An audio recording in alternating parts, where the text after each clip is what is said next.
welcome to this Mint House event. I'm sure we will still get people trickling in as time goes on, but I want us to start promptly so that we make the full use of the time advertised. So yeah, welcome to the Mint House.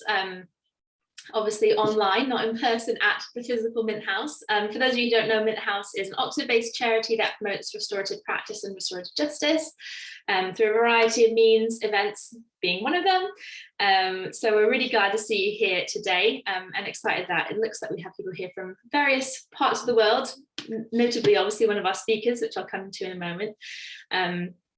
So yeah, thank you so much for coming, and we're really excited about this event on restorative justice and the arts, and specifically the use of drama and theatre to help us explore restorative justice and restorative justice themes.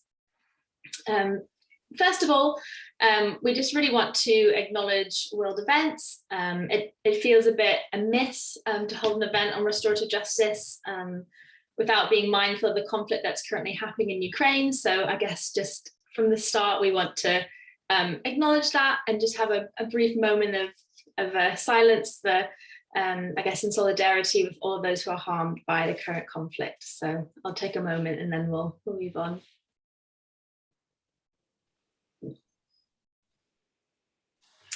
So yes, we're definitely thinking of all of those who've been harmed, and hope that that comes to a positive conclusion. We also want to acknowledge all the amazing work that's already being done on the topic of restorative justice and the arts.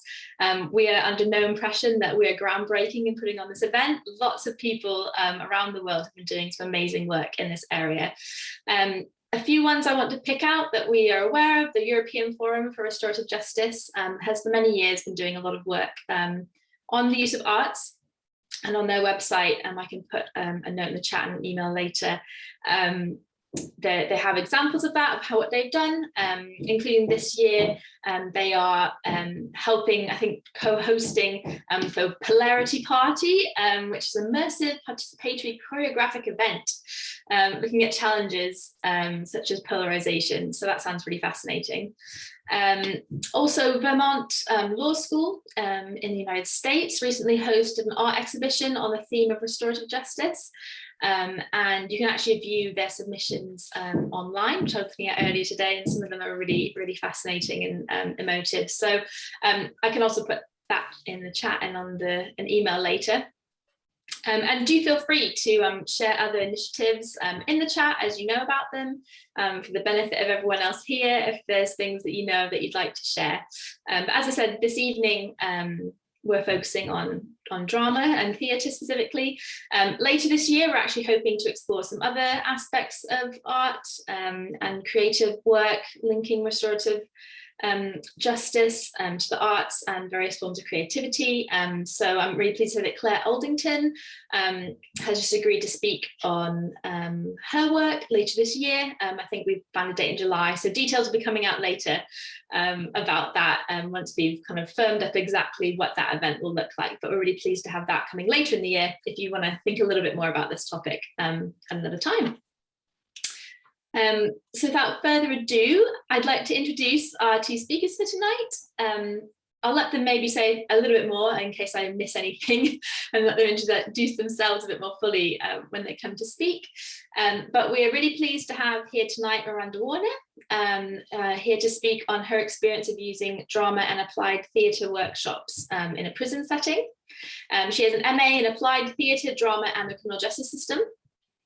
And she is a restorative justice facilitator for Restorative Justice Nelson in New Zealand.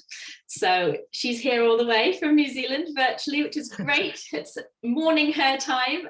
So yeah, thank you so much, Miranda, for being here despite the time difference. We're also really excited to have Rebecca Abrams here, who is from more local parts here to Oxford. And she's here to share her experience of writing The Meeting Room, which is the play about restorative justice. Some of you have been around the Mint House and have been aware of our work for a while, may remember this play because we hosted a reading of it in person back in 2019. So some of you might remember that. She's an award-winning writer and journalist, and she teaches creative writing at Oxford University. I also believe that she has a new book coming out soon on a different topic than restorative justice, but on, is it Licoricia? I'm probably saying that wrong, of Winchester, who was a medieval Jewish businesswoman. So that sounds fascinating. So you can follow links I'll send around later to her work as well if you're interested. We are recording this event, as some of you might have heard, before we started the event properly. And Zoom hopefully will have alerted you to this as you arrived. So if you would prefer not to be recorded, please feel free to keep your video and your microphone off throughout the event. Otherwise, it's great to see your faces. We like to see who's here, but if you would like to not be recorded, then that's absolutely fine. Feel free to keep your video off and your microphone off. We will have a short question time at the end after both Miranda and Rebecca have spoken. So if you have questions for them, we'd really welcome that. Please feel free to put them in the chat. Otherwise, if you do feel comfortable being on camera, feel free also then to raise a virtual hand here on Zoom, and I'll try to come to you and you can ask your question kind of face to face as such. But do feel free as well to put questions in the chat. So I don't think I've forgotten anything else at this point. So Miranda, would you like to kick us off? Sure, yeah, I'd love to. Good evening, good morning, whatever time of day it is to everyone. It's lovely to be back in Oxford from New Zealand. Yeah, I don't think there's anything more I need to say about me. I think you covered it, Joy. So yeah, although I live and work in New Zealand and I'm from Oxford, my the work I'm talking about today is from Cape Town, South Africa. So weird bit of triangulation there, but just to clarify that if it gets confusing.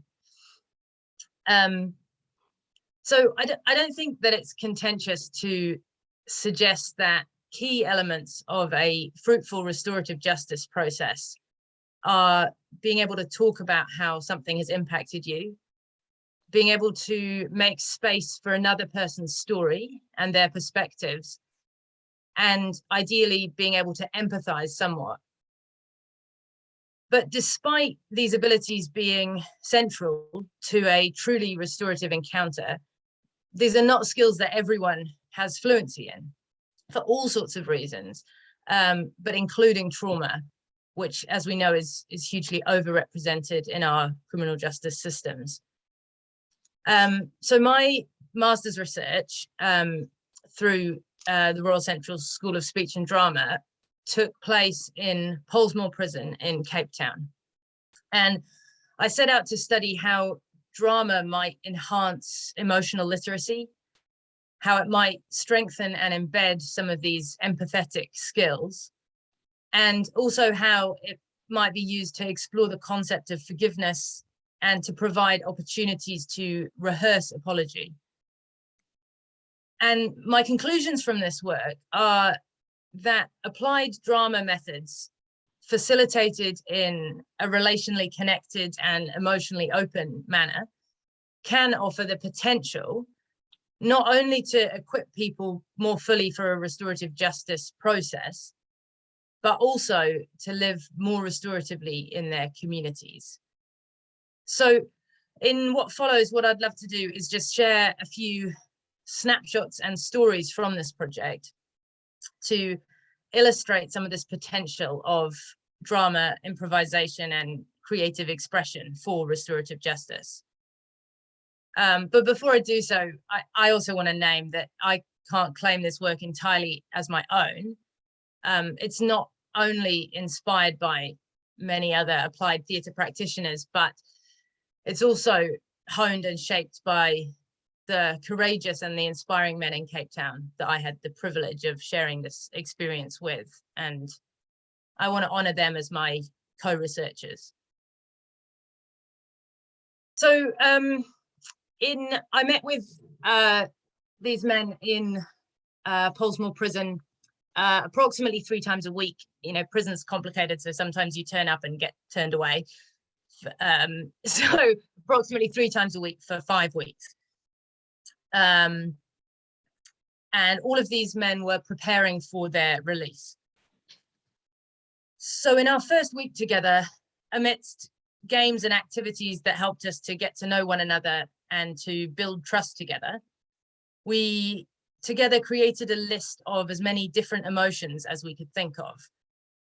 We playfully engaged with recognizing and embodying these emotions by incorporating them into improvisation activities. This was done lightheartedly without requiring displays of exposed vulnerability. And by the end of the week, we'd collated an extensive shared emotional vocabulary. We'd acknowledged that some emotions were harder to feel and to express than others. And we'd achieved a level of comfort with acting with one another as well. The following week, we focused in on anger specifically, and we explored some of the other emotions that can often underlie anger. Through role play and through Boal's forum theatre techniques, we experimented with different ways to express anger that might not lead to violence. In our third week together, we focused our attention on empathy. This is the first time that we turned our attention specifically on criminal behavior. It had felt really important to build rapport and trust first, and to encounter each other without crime-based labels. I also clearly communicated to the group before we took this shift in focus that I'd taken every effort to avoid learning of the specific convictions that had resulted in their incarceration. So for this week, we largely used freeze frames. So I would propose a situation, for example, a housebreaking, and together we would set a scene. So we would talk about how many people are there in this family in the house. They would give me ideas, and I would get people to volunteer to come and be those family members. They would take the stage and freeze in position. So we were creating essentially a still photo, a freeze frame of the very moment that each of those members of the family realized their home had been broken into. And then I would go and ask each of the participants in the freeze frame, in the photograph, what they were thinking and what they were feeling. And that quite quickly opened up some really significant conversations. People shared that they felt violated, that they felt lost, that they felt deeply afraid. And soon this led to lots of the audience members, other members of the group, talking about their experiences of being on the receiving end of crime, as well as some deep recognition of the wider impact. We also did the same thing with a freeze frame of a family where their father was on drugs, to explore drug dealing and the impact this had on the children. This ended in a very raw conversation where it transpired that this was the experience of the vast majority of the childhoods of the people in the group. And this exploration really highlighted the need to recognize those two parts, the impact of crime and trauma on these people, as well as to recognize their part in traumatizing and criminal behavior. At the end of this week, one participant wrote, "I've learned how to realize how my actions have an impact on others without even knowing." And I think that was really the power of these freeze frames, was not really knowing what was going to come out of them, but uncovering all these layers from the experience of embodying what it was like to be in that setting. Our fourth week together focused on forgiveness and on apology. And for me, it proved our most challenging. I was feeling relatively confident at this stage, We'd built really good rapport. They were loving all the work. And so I turned up with a scene that we were going to act out. I was going to get volunteers, and the scene I'd set up was that a man comes home and finds his partner in bed with his best friend. And then I asked them, okay, what would happen next? We're not going to act this bit, but tell me what would happen next. And they said, well, he stabs his best friend in the eye, which I found not my favorite, but okay, fine. Yes, we were not going to act that out, but let's now say that that's happened, and the guy who stabbed his friend was convicted and has now been released from prison, and they are going to meet, and we'll see what happens. And what would it be like if one were willing to apologize to the other, or maybe each of them, given that both of them had some stuff to apologize for. So I was quite excited about this setup, and I asked for volunteers and got no one. I pushed a little, asked a few more questions, and eventually said, look, tell me what I'm missing. I don't know if this is a cultural thing, if this is a gender thing, if that, help me understand. And I was told quite clearly by one of the men that men don't apologize. So that took the wind out of my sails a little bit. And so I sort of tried to scramble the session together as best as possible, treading water desperately. The next day I turned up and with some paper in order to try again, but this time to create puppets out of paper, and I broke the group into pairs. So now they were no longer performing in front of each other, and they were trying out this scene with puppets in front of them rather than having to embody the apology. And I encouraged them to go off into pairs and explore what might happen and what sorts of different ways they could respond to each other. And this actually proved really fruitful. We had a feedback session where I heard what all the different duos had,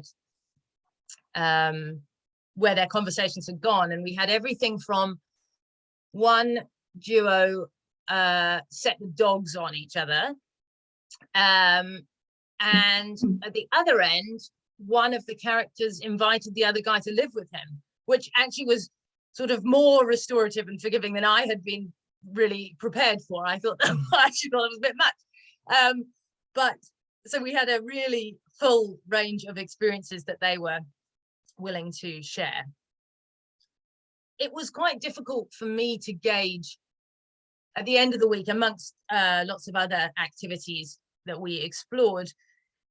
The participants were sharing about what they'd learned, but given the resistance at the beginning of the week, it was quite hard for me to tell whether, because we had reached a point of really enjoying each other's company and appreciating each other, whether they were actually just giving me the positive feedback because they were just being nice, or whether it had a more embedded impact. And so in our final week, we moved into bringing together our learning and creating life obstacle courses for one another. This is an activity in which they would share goals for life after release and share the things that were anticipated to stand in the way of these goals, and then literally enact facing these challenges in pursuit of that goal.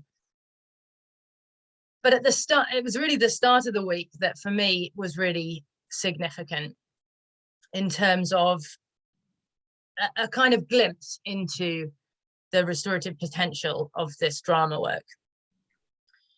At the end of the first session of that week, one of the participants asked to stay behind and talk to me. And as another member of the group had left, they had said to each other, "We're brothers, right?" And the other had responded, "Yeah, we're brothers." And I thought, well, that's very warm, that's very lovely. I was aware they were from different prison gangs, but we'd built considerable trust and friendship within the group by this point. So one of them stayed behind to talk to me and asked if he could tell me about his weekend. What had happened in his weekend was that his prison gang had, someone from his prison gang had come to him and told him that he needed to attack this other member of our group. He had felt it was unwarranted and he didn't want to do it, particularly because of this friendship that had been established within the group. But he had done it. And then he said he had felt really awful all weekend, couldn't get it out of his head, and eventually decided that, given all we'd been exploring that previous week about apology and forgiveness, he would give it a try. So he went and sought out the other guy who'd given the bash to and apologized. And the other guy forgave him, and it was those two who were declaring that they were brothers at the end of the session. And I recognize that that happened within a context in which together we had been exploring those themes, and I'm sure it would have been more challenging to attempt that beyond the group. But it's my hope and my contention that being able to rehearse these sorts of things in a safe environment that is one step removed from reality, but nonetheless proximal to it, offers the opportunity to build a sense of confidence and belief that it's possible, and in the potential for the power of something like apology that enabled Grant to go and do this. And it's my hope that that encounter too for both of them might then add courage and the embedded and embodied experience to then try that beyond the walls of the group in the future. So as I said, these are simply some snapshots and stories from the 5 weeks that we spent together. I don't want to imply that these approaches will work for everyone or that they should be implemented across the board. I also recognize that most participants in a restorative justice process are unlikely to sign up for some kind of preparatory course unless they happen to be incarcerated. But instead, I want to offer these tools as something for further consideration and just to have in a toolkit as facilitators or as those involved in restorative practice in different ways. Whilst most restorative justice facilitators are not also applied theatre practitioners, there are nonetheless simple methods and practices which can, I suggest, be drawn upon in, for example, pre-conference meetings with offenders. If maybe an individual is struggling to move towards imagining what a victim's experience may have been, instead of dismissing the offender as being unwilling to take accountability, they could perhaps be invited to sit in a different chair, to imagine themselves as the victim and to talk about their experience of the crime from that perspective before returning to their seat and their perspective and reality. I suggest that simple embodied practices like this have the potential to begin the process of shifting perspective and may start to unlock an untapped potential for accountability, for empathy, and ultimately, I hope, for restoration. Thanks. Thank you so much, Miranda. That's so fantastic. I don't know if you can see, but people are clapping, even if you can't hear them. So thank you so much. It's such a fascinating experience. And yeah, I'm so grateful that you're able to share that with us today. And Rebecca, are you happy to go? And then I think I'll take questions all together at the end. That way we can have a more full discussion at the end. Sure. Okay. Yeah. Thank you very much. I really fascinating to hear what you were talking about. I've great admiration for you know, it feels to me like quite a scary thing to do, to actually go into those situations and ask people to think about those things in such a a kind of direct way.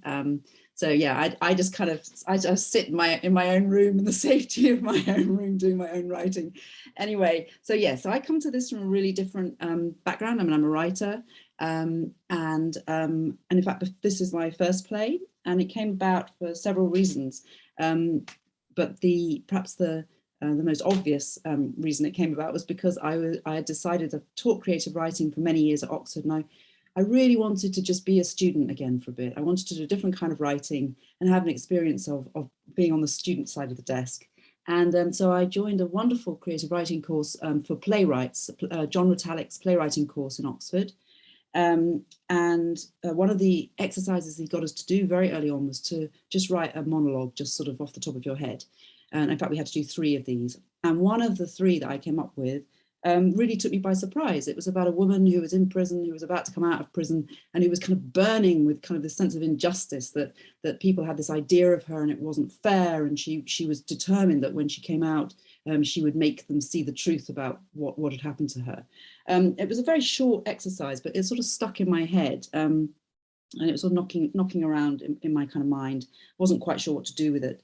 And then coincidentally, I have a friend who's a restorative justice facilitator, and over a kind of number of years we had conversations about her work, and I was very interested in what it was like for her, in the same way I'm interested in what it's like for Miranda, but what it was like for my friend to go into these situations and try and negotiate these conversations, facilitate these very difficult conversations with people who have been so profoundly hurt by other people and who themselves have been hurt in all sorts of ways, which is probably why they're in that situation in the first place.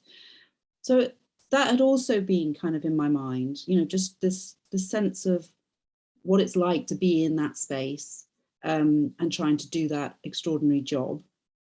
And then the third thing that was in my mind, which really had probably been in my mind for decades, really came out of my own interest in family conflict, the family dynamics, family conflict, which I find kind of really, really fascinating. And also sort of issues of justice and forgiveness. And I mean, we talk a lot about forgiveness in our culture at the moment. People are always sort of saying, oh, well, they must apologize, or they're saying they do apologize. But actually, I think forgiveness is incredibly difficult. My experience of needing to forgive people has been that it's really, really difficult. And these are not particularly extreme situations I'm talking about. So one of the plays that I'd always been really deeply struck by is Electra, the Greek tragedy Electra. And I'd wanted for some time to think about, to maybe do a modern version of it. Electra is the story of a young woman whose father has been killed by her mother, whose brother has vanished off the scene, and she is waiting for her brother to return so that she can take vengeance on her father's death. She can get revenge for her father's death. So I've been sort of that idea of being modern. So all of these ideas all came together. And I suddenly kind of thought that actually the way I wanted to write, the way I wanted to do my Electra revisioning and bring together this kind of fascination with the conversations I'd had with my RJ facilitator friend was to do a modern version of Electra. So to cut a long story short, what we have in the meeting room is we have a mother, a guilty mother,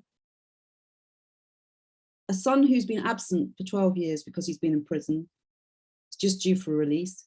We have a deeply hurt and angry daughter, and we have an absent, a dead father. So those are the kind of 4 familiar elements. But the other element in the Greek tragedy is you have the chorus. And I thought a lot about what am I going to do with this chorus? And also what am I going to do with these really interesting ideas that have been prompted by my RJ facilitator friends, our chats over the years. And so I kind of realized that really the chorus and the facilitator are the same people. The chorus, the Greek chorus, is the voice of conscience. It's the voice of reason. It's the voice of trying to get people to do the right thing, not to stay locked in their kind of patterns of violence and tragedy and hatred. So the RJ facilitator is a really important 4th character in this play. So you have the mother, the son, the daughter, and the RJ facilitator, and they're called, what are they called? They're called Oliver, Eliza, Claire, and Corey. The chorus, the RJ facilitator is called Corey. The play takes place over 9 months. It starts when the son asks for an RJ meeting with his mother. And the mother is really keen. Well, she's not really keen, she's really conflicted, but she kind of, part of her really wants to and part of her really doesn't want to. And her daughter is adamant that this will not happen, that she absolutely does not want to bring the brother back into the fold. So this is kind of different from Electra, if you like. But what I was really interested in was that conflict is at the heart of every compelling story, whether it's tragedy or comedy, but every tragic story certainly has conflict at its heart, the collision of different needs and different ways of seeing the same situation. And the crime at the center of the play is that the son has murdered his father as a teenager. That's kind of that's not questioned. That is a fact within the frame of the story. But what I wanted to do was I wanted to explore visually and obviously also emotionally and dramatically how space works, because it seemed to me that what RJ does, what the RJ facilitation does in an extraordinary way, is it allows people to kind of unlock themselves from the positions they've got into. And we all know how difficult that is in our own lives, just even, you know, ordinary arguments.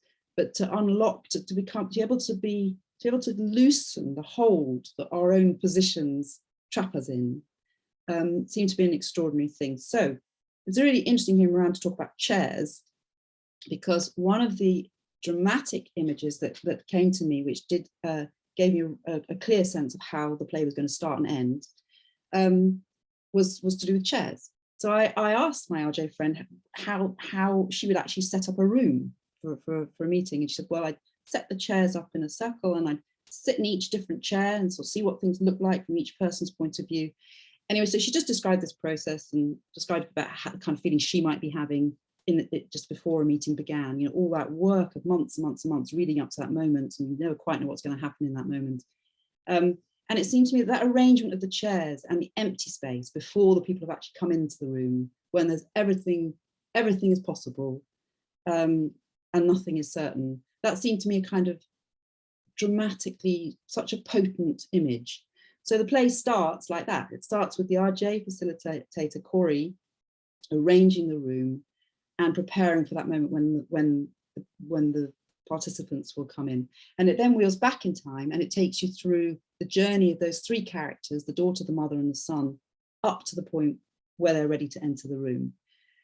And there was something else which my friend talked about, which I thought was really interesting and I wanted to explore dramatically, which was the idea that all the important work happens in people's own minds and in people's own hearts, often when they're on their own, not when they're actually talking either to the facilitator or their friends or their family or whoever they're talking to, but actually it's in the sort of silent spaces. And I wanted to kind of find a way to enact that as well, to enact both the empty spaces where people can join you imaginatively, even though they're not physically there. So the son can talk to his mother in his mind, in his heart, even though they're not actually physically in the same space. So of course, you know, this is constantly playing with the idea of physical space as a metaphor for different kinds of space.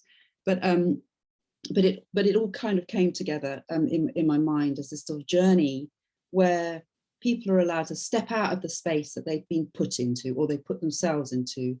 And by being able to move into different spaces and join different people in different spaces, literally or metaphorically or symbolically, that actually there's this possibility for change, there's a potential for change.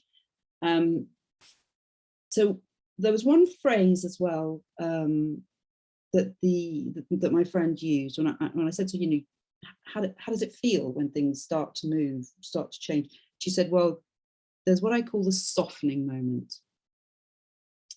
And I wrote a little monologue, sort of a riffing off that idea of the softening moment, because I thought that was such a moving idea.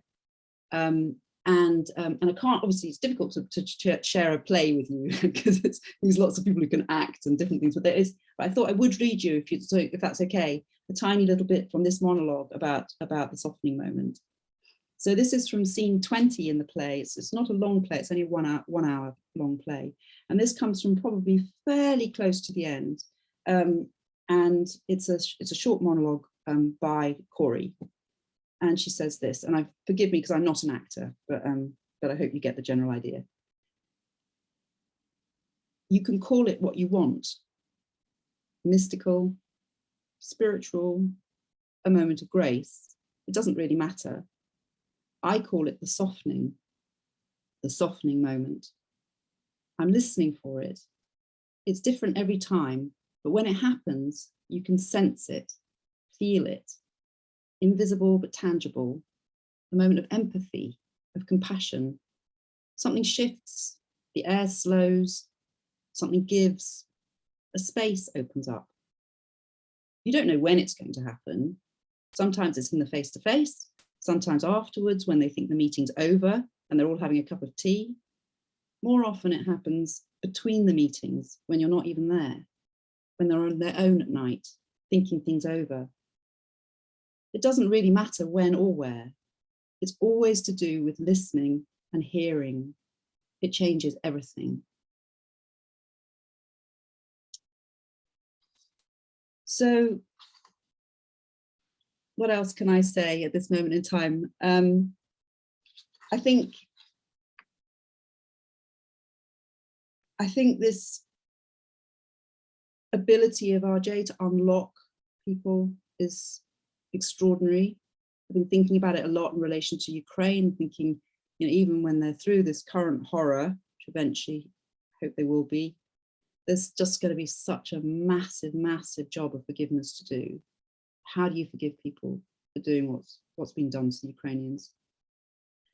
And there's something so precious about what RJ does, and kind of just in these very private meetings between people, these very, very difficult situations. And you think, well, if it's possible to do that, then that kind of gives us all hope that forgiveness is possible, even in kind of impossibly difficult circumstances. But in terms of the play and the characters in the play, the task is to confront the past for each of the characters, is to confront the past and understand why it's holding them hostage in the present, and what their own part is in that hostage taking. So it's not just being imposed upon them, but it is also something they're imposing upon themselves, because in a way it's a place of safety. It's familiar, so it's safe. So those are the kind of really the key things that I wanted to explore. The play ends very uncertainly. We don't know what's going to happen. It's certainly not clear that it's going to go to plan. But I wanted to have that open ending. All the characters have shifted around quite dramatically, for want of a better word, radically, by the end of the play. So they're no longer in the same position. They don't see things in the same way. They don't see themselves in the same way. They don't see each other in the same way. So, you know, I wanted that to be a kind of a very a moment of huge potential and no clarity, if you like. Yeah. So that's, I mean, I'm not sure kind of what else it's useful for me to say at the moment, because it seems to me that maybe the more useful thing would be to kind of just open it to questions. Yeah, I think I've just said everything I need to say for now, so that's fine. I'm happy to leave it there. Thank you so much. No, it's so fascinating to hear. Thank you. And again, you can see everyone clapping along, even if you can't hear them. So I think everyone is very, very appreciative of you sharing that with us. Does anyone have any questions? Either put them into the chat box, or if you feel brave and want to ask them live. I can see, is that Angie holding a finger up? Would you like to unmute yourself and ask your question? Thank you both for a very interesting chat on different people from around the world.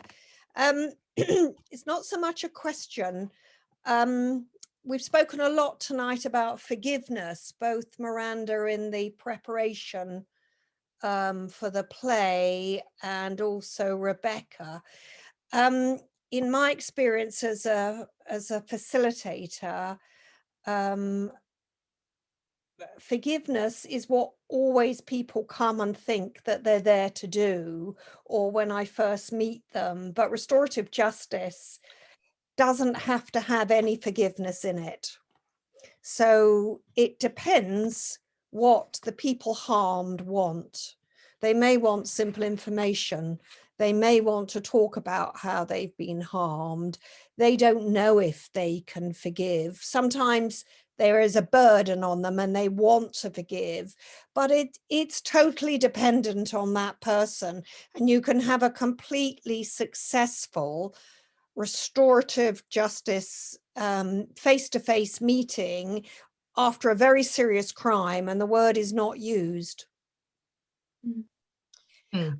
And my other comment, and it's a question for Miranda, is in the example you gave about the fight, the retribution fight in the prison. I was fascinated by that and very surprised, because sometimes a restorative conversation can happen immediately after an offence, but a proper restorative meeting often takes years to happen. Timing is the thing you never know. Sometimes it's too quick, sometimes it's too late, but immediately after the offence, as you described it, is very tricky. So I'm just wondering how that panned out over time, Miranda. Yeah, I totally agree with you and acknowledge you're completely right about that forgiveness piece not being a requirement. And I think in my work, the aim was sort of to promote that as an idea and as a possibility, certainly apology specifically, to explore rather than something to script and require in every situation. Yes, to be honest, I don't know how that situation between those two men panned out much further out than that. It certainly wasn't a facilitated restorative justice encounter. It was a very simple, unmediated expression of apology that was accepted. And certainly there was a sense for the rest of our time together of, I would say, a deepened unity. All of these men were preparing for release, and these two men came from different communities, and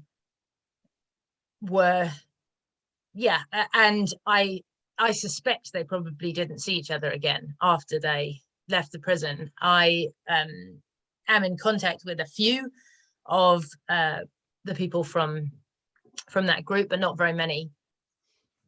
And I'm not really sure how it panned out beyond that, except that for the rest of our time together, which literally was a week, there was a strong sense of unity in the group, which was certainly vocalized and expressed by those two men. But beyond that, I'm not sure. Great. Thank you. Yeah, thank you. Myra, I think you have your hand up. Do you want to unmute yourself and share your question? Yeah, hi. Thank you very much to Miranda and to Rebecca. Really, really interesting to hear from both of you. And I love the chair connection. And actually my question is about it's about the chair work that you were busy clapping about the chair work you were talking about, Miranda. And I was just wondering if it was connected to sort of the two-chair work. You were talking about it being embodied practice, two-chair work in relation to Gestalt therapy, which is the idea of kind of talking to different parts of yourself. And I just wondered if that was something that the sort of embodied practice of the chair work that you were talking about was connected with. And the context for this, sorry, is I'm a mental health nurse in Edinburgh. I used to work in the prison, and now I work in CAMS emergency assessment. So, and I think so. The therapeutic side of things is very much of interest to me, as well as the arts. Thanks, Myra. Yes, I think, as I'm not a therapist myself, so my kind of line in the sand is that what I don't do with participants with whom I'm doing this sort of work is either get them to enact specific scenes from their lives. I think there's real power in that, and I have encountered some of what you're talking about just through reading, and I think there's huge power in that, and I am inspired by that. Personally, as someone who's not a therapist or a trained mental health practitioner in that way, I wouldn't facilitate that sort of work.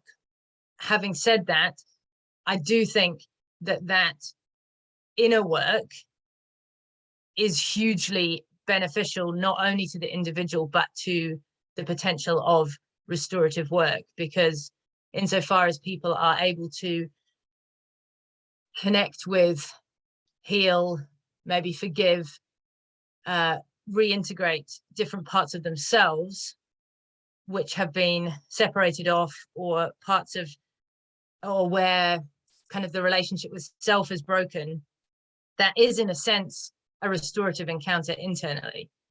And the doing that is deeply valuable in and of itself, but I think also sets the stage and is in a way its own rehearsal for doing that in relationship with other people too. So yes, there's a very direct connection, which I personally wouldn't do, but I think that work feeds in very specifically. Thank you. Does anyone else have a question? I'm looking for hands up and I don't see any, but please give an enthusiastic wave or a Zoom hand up if there's anything else we want to ask. That Claire Aldington, is that a hand up? Yes, feel free to ask your question. Hello everyone. Rebecca, I wondered if you were aware of, it's more of a comment rather than a question, are you aware of Katerina Sulu's work? She specifically looked at the heritage of Greek tragedy in relation to restorative justice. Oh, okay. No, I didn't. I'd love to know more. Would you, maybe you could put her name in the chat for me? That would be Yeah, great. will do. Yeah. Yeah. And thank you both for sharing your work. It's been really fascinating. Miranda, I have tried used the kind of victims chair as part of restorative, real life restorative justice process, and it's really, really powerful. It was a case between a mother and a son, and it worked well. That just the mother being able to put herself in her son's shoes. The offence had been against the mother by the son, and it kind of turned the restorative process around. That was a real turning point, because she could suddenly see it from his perspective, and she'd really struggled to do that before. So yeah, it's a really powerful tool for the toolbox, as you said.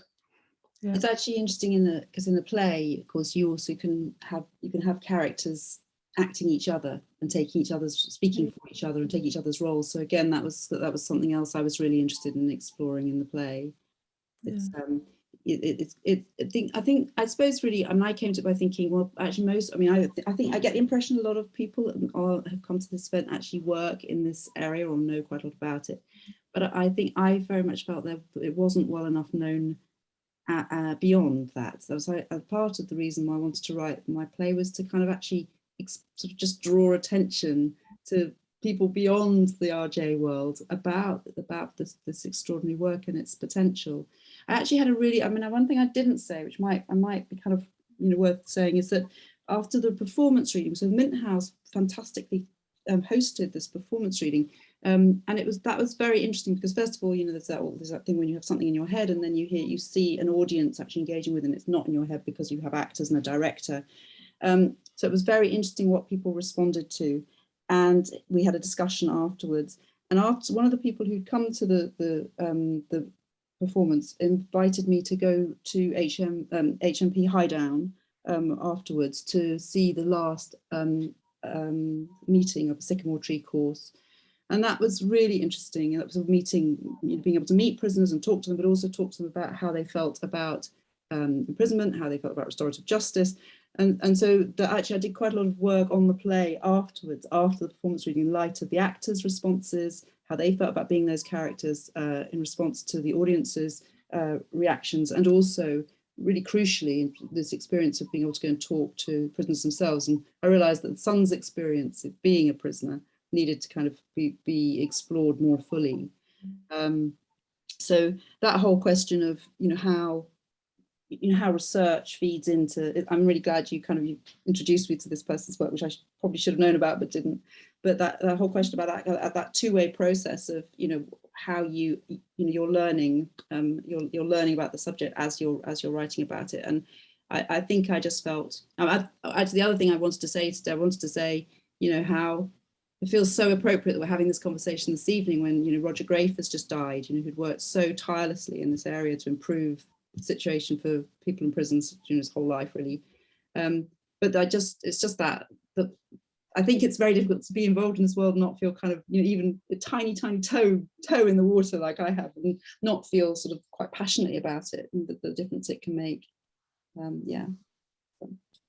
Yeah, wonderful. Shall we come to Ruth and then to Owen? I was just going to ask Rebecca a little bit more about, she's talked about researching the play, and two things really, that when you had that feedback, how that shifted your writing, and also whether the performance itself revealed then more, and what kind of responses there were. Yeah, so I've read one play before. I'd done the part of the research, sort of these sort of chats, coffee chats with my friend. I'd also read a play by Julian Armistead called After the Accident, which is very much about that process. But I didn't like the way, I liked lots of things about that play, but I didn't like the way in the RJ facilitator was portrayed.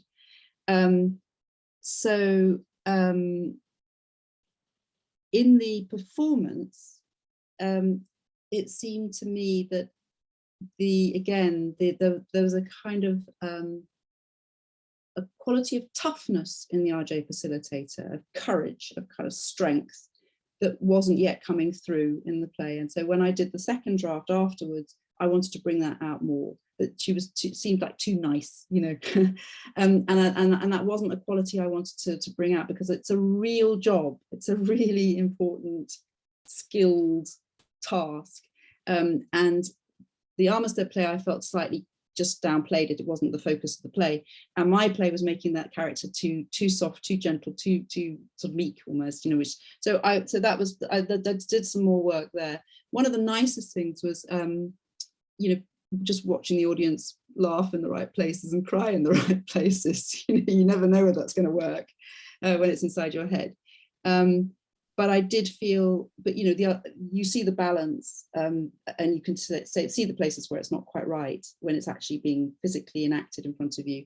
So I also, as I said, I wanted to do some more work on that. I felt that the character of the son, and his experience of being locked up. It was something one of the prisoners at Highdown said to me. He said, we're locked up, but everything is locked up. Nothing changes while we're in here. We come out of here the same as we go in. Because nothing is done with what we've been through and what we're going through. So I felt that sense of, I wanted to kind of get that into what had happened for him in those 12 years that he was locked up, locked away, locked in. It's the locked inness as much as anything. So there were kind of responses, specific responses from the audience, but also responses to kind of then the further research I did afterwards. Thank you. Owen, did you still have a question? Yes, hi. Thank you, Rebecca and Miranda, sorry, my pronunciation, for the wonderful research and ideas. I just have a really simple question, because we all know this is really powerful. I was just wondering if there's any risk of this, because I mainly work with sexual offenders and victims, and putting them into maybe a chair could cause them traumatized again, or maybe, move back the process of restorative justice because they might feel repelled or whatever.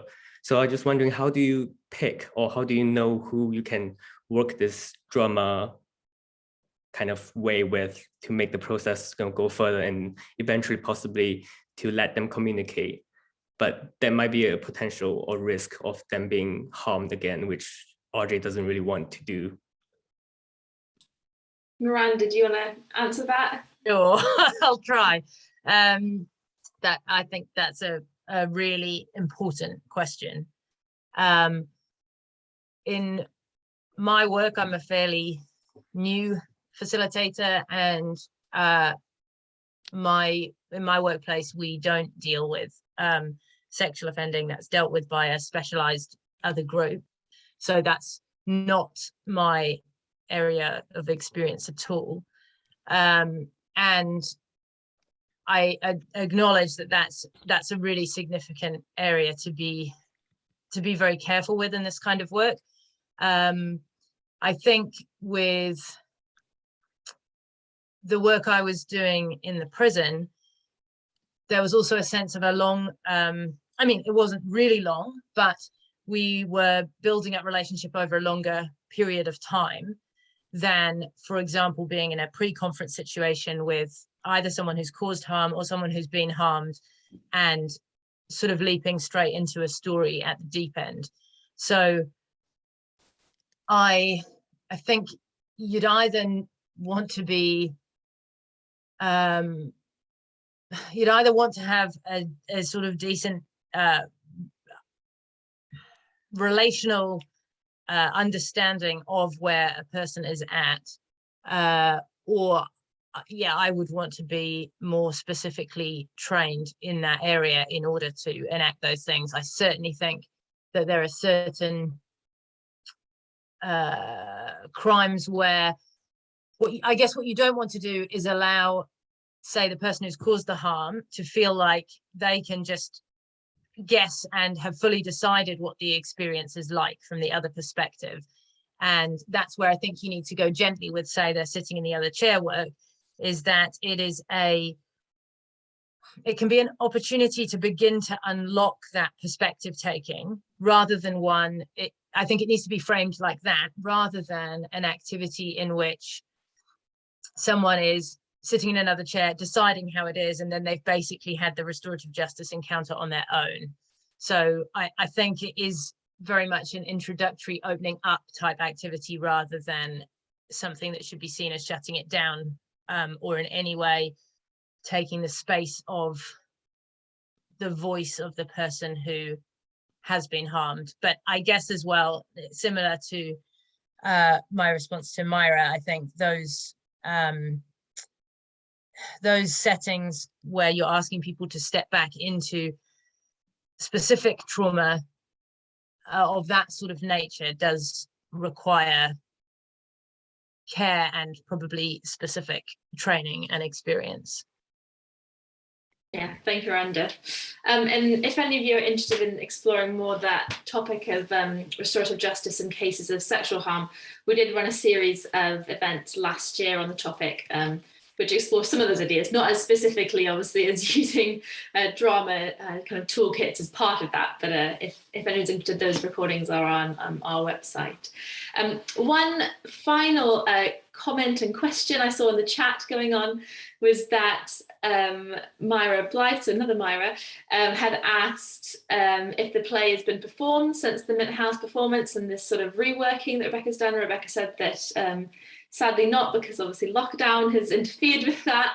And then Michelle had said she would love to be able to see the play, and I agree, I would love to be able to see the play as well. So just to throw that into the mix, that maybe that's something we can look into in the future, and I certainly hope that one day it will be fully four characters and very minimal staging. So yeah. if anyone would like to, if anyone is interested, definitely get in contact if you have any knowledge of such things and might be able to help us out with that. I'm afraid we've run out of time for other questions, but it's been really, really great to have you all here tonight. I'm just going to put in the chat a feedback survey that we would love to have your feedback on this event and to help us to improve future events as well. So if you wouldn't mind filling that out, in a minute's time when this is done, or at some point soon, that would really, really help us. I'll also send that link in the follow-up email in case you lose it when the Zoom call ends. But if you open it up now, hopefully that'll be open for you still in your browser, even when the Zoom call ends. We do, as I said earlier, have more events coming up this year. Our next event is on forensic mental health and the use of restorative justice in forensic mental health. which will be in April. We also have an event on restorative policing, which will be in June, I believe. And we have a few other things in the planning stages, not yet confirmed. And like I said earlier as well, Claire's also agreed to do an event with us, exploring more of these ideas of creativity and art and restorative justice. So if you haven't already signed up to our mailing list, either if you weren't already on there, if you didn't sign up to it when tick that box when you signed up to book on this event, just send me an email if you'd like to be added to our mailing list, and then you'll hear about all the details. You can also find us on social media. As the communications officer for the Mint House, I'd be not doing my job if I didn't mention that. So if you want to follow us, obviously on there as well, then you can also hear about everything that we're doing and all of our future events. It's 8:31. I don't want to keep you all as we advertised it for an hour, but it's been wonderful to have you here, and we're really, really grateful for all of you being here tonight with us. And particular thanks, obviously, to Rebecca and to Miranda for sharing with us tonight. We really, really appreciate it. So thank you so much. Bye, everyone.